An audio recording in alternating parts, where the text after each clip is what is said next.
Anaa sa kapin 2,000 ang mga nakadawat og 6,000 pesos nga ayuda sa gobyerno sa Barangay Matina, Pangi, Davao City.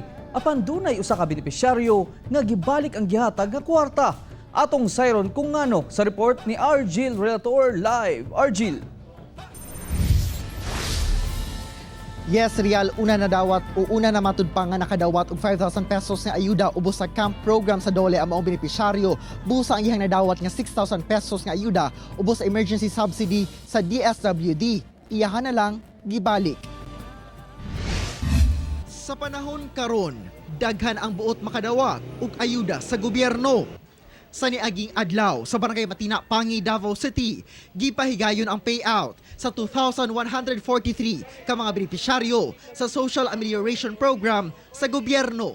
Kinaingon lang nga sa mga kapitan nga gipili gina ako moingon gyud ko sir gipili kay katong naay mga dili dapat kuhaon, dili gid na mo kuhaon kay naa may mga guide nga kinsa tong dili dapat tagaan.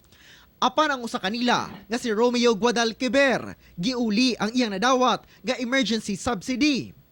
Naabdan sa One Mindanao si Romeo sa ilang balay kay lagi usa siya sa wala na nakatrabaho tungod apektado ang iyang gitrabaho ang hotel. Una na siya nga nakadawat og 5,000 pesos nga ayuda ubos sa camp sa Dole. Nang higayon nga nagkita mi sa Proc leader nga kuan gipangutan ko niya kung nakapil ba ko atong duli diri sa barangay itong magagabas-agbas. Mo nang niingon pud kog wala.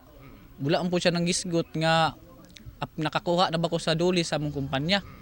Mo tong gipa-fill up ko form diri pero dili man na kami nag-fill up sa form, sila lang man. Kay nagkuhaan lang mi og mga information.